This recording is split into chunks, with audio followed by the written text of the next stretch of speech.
Joining us now to review some of the headlines of today's newspapers from around the world is Arise News analyst Emmanuel Efeni. Good morning, Emmanuel. Good morning, Ruben. Good morning, Rufai. Good morning, sir. Victoria Tundu MQ Abiola. Good morning, Mr. Efeni. Flashing the national color. Yes, I took note of the length of that dress. Now, let's start the review. Oh, my goodness. With this day, Nigeria's newspaper of record. The lead story. Please allow me to do my work. Rufai. Oh yeah, go ahead, do your work. 2023, Jonathan meets Adamu as after group purchase form on his behalf. Ex-president says he didn't authorize purchase of APC form. 72 hours after another group bought form for additional is yet to deny presidential ambition. Sale of forms closes today. 25 presidential aspirants jostle for ticket. Lawan, Silva, Ayade join race as Bakari formally declares. Now, to get a full picture of this unfolding drama, we need to see how other newspapers are reporting the story.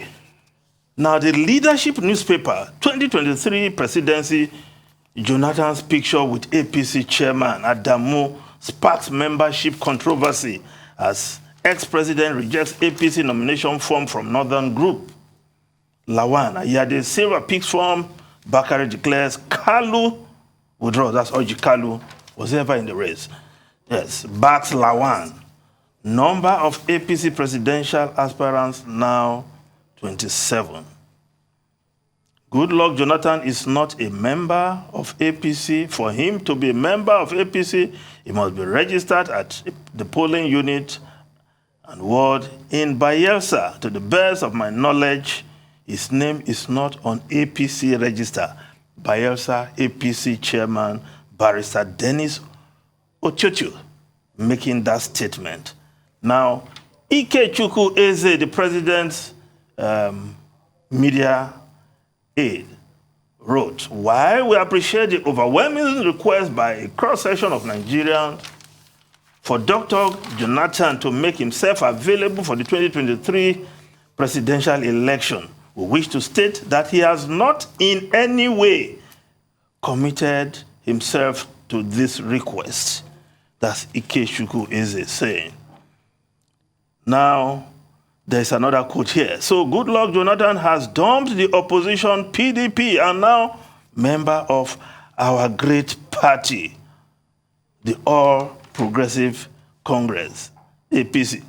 This Bashir, President Muhammad Buhari's aide on new media, Bashir Ahmad. So, Bashir Ahmad is saying that former President Goodluck Ebele Jonathan joined the party some time ago. He's now a member of the party and is gloating about it. Now, the Daily Trust newspaper has a different perspective, perhaps more enlightenment on the Jonathan saga as it relates to the APC presidential form. Confusion as Jonathan rejects APC presidential forms, joined ruling party in 2021. Northern governors paid for form. Mechiala denies involvement. Ex-president did not authorize purchase. Spokesman Silva Ayade Lawan picks form. Court denies the Emefiele request, summons INEC AGF. Now, the Daily Trust story is what I think we should just look at, perhaps in more detail. The group that bought that form for Goodluck Ebele Jonathan said they sold their cows. Although they claim to be beneficiaries, they also call themselves Amanjiris. Yes, but they said they sold their cows to raise 100 million. That in itself prompted Mechi Allah Cattle Breeders Association of Nigeria, Magban, to react, to say that we didn't buy forms for ex-president Mechi Allah. Because if you say you sold cows, the impression is that Mechi Allah, they are involved. But they said no. But the Daily Trust did something further. However, Daily Trust gathered from sources that the funds were paid for by a serving governor who credited the APC collection account domiciled with Heritage Bank with 100 million naira. The bank had also, in a letter dated May 9, 2022, told the APC that it received the amount. So, who paid for the fund? There's evidence that a governor, a serving governor, paid for that amount, and there are documents to that effect. And we've always mentioned, because it's been reported, that 2 serving governors from the north are the brains behind the draft Jonathan movement.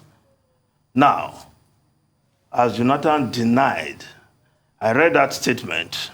Yes, they were not notified, they were not consulted, but a form has been bought for Jonathan, and it is in his name.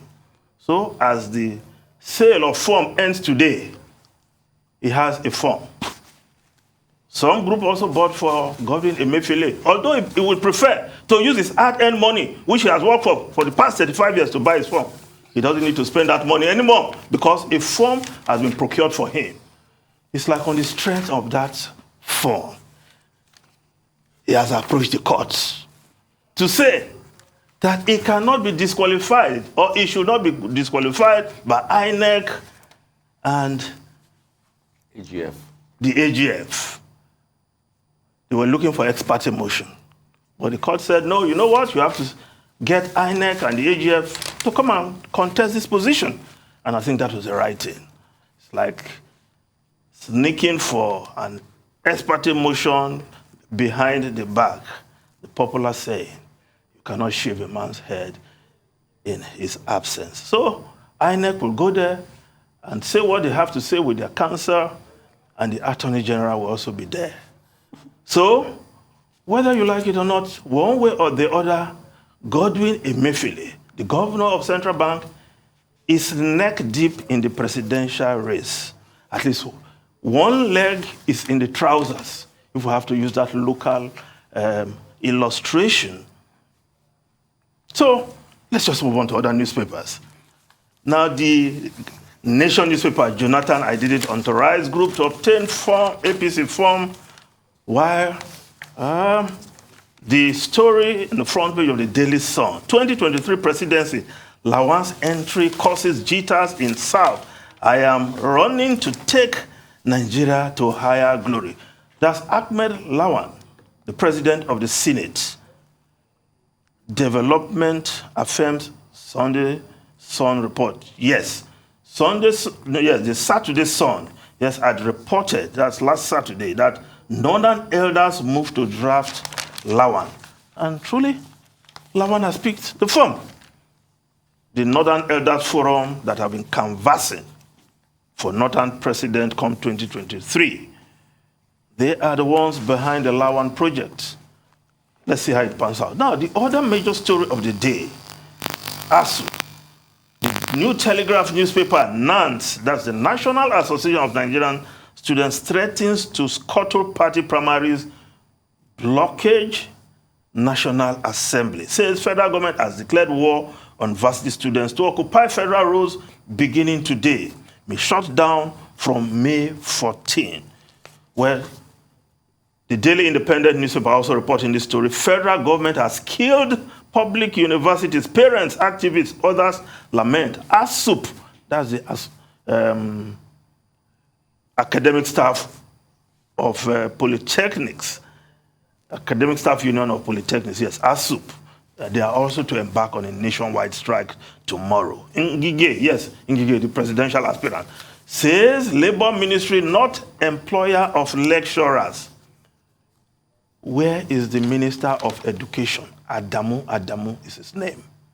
You hardly hear him say anything about public universities. Of course, the junior minister, Emeka Wajuba, that's his name, is all over the place. He wants to be the next president.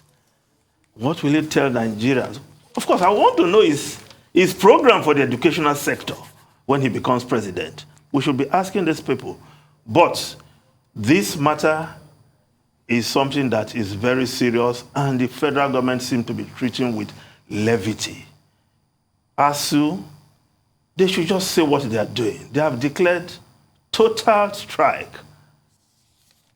Instead of this piecemeal, you add 3 months, you add 2 months, you add 4 weeks. ASU is on total strike. Indefinite, that is what it is. But they cannot be so clever to be telling us they are adding 3 months that will take the strike to August if the federal government does not meet certain conditions. ASU, for me, they've not done well, because they should look for other strategies to fight this war. Instead of shutting down public universities for this long. The last time around, Nigerian public universities lost 1 academic session. The students have to add 1 full year to their studies. Now, 8 months and counting, if they go by the date they have set for themselves. Now, the foreign newspapers quickly, the Times of London, Starmer, that's Sir Keir Starmer, the Labour leader, I will quit if police find me for beer. Yes, he too has lockdown issues to deal with. And there's an investigation whether he was found drinking beer somewhere during the lockdown. But the Labour leader is betting his career on the lockdown findings. If he's fine, like the Prime Minister was fine, he said he will just throw in the towel. And the Financial Times reporting this story saying Starmer challenges Johnson on integrity with a vow to quit if fined. Now, the other story, the Daily Telegraph. Yes, the Queen, your favorite, Tundu. Yes, the Queen to miss state opening of Parliament. Yes, Prince Charles will do that on her behalf, because according to the report, the Queen, this is owing to episodic mobility problems the Queen is having. Ruben Rufai. Well, she's had a really good innings, hasn't she? And it's like physically stressful for her. So I do understand why she's decided to step down. But regarding Keir Starmer, what are your thoughts on that? Do you think that this is sort of an indicator of superior integrity to Boris Johnson and Rishi Sunak? Or is this some kind of virtue signaling, manipulative gambit, trying to manipulate the police? Because if he says the leader of Her Royal Majesty's opposition is going to quit his job, is that sort of arm twisting the police to not find him? I think you should be careful, because it could backfire. I mean, if they truly find something, will Keir Starmer quit? So Now he said it. He has to. Now he said made that pledge. Now he said it. He's put himself on the line. I think he should just, soft pedal, keep quiet. Everybody did wrong, but not as terrible as what Boris Johnson did do. Bring your boost party. Bring your boost party. The allegation by the Durham Constabulary that has said, that he would get a fine, is that he was found drinking beer, sometime last year during the shutdown. And so we've been dealing with Partygate. What we're dealing with now with Sir Keir is Beergate. And curry. Okay, but I think he's trying to occupy a moral high ground by saying that if he's fined and it's established, then that he broke the law, he will step down as the leader of the Labour Party. And that, I guess, the net effect of it is that it will put pressure on Prime Minister Boris Johnson, because he made the point that, look, you can't break the law because you occupy important position. However, the Labour Party is saying it is not true, and they are putting evidence together. So it will be interesting to see how this plays out between Beergate and Partygate. Thank you very much, Emmanuel Efene. I know the other subject you wanted me to comment on, but there's no time.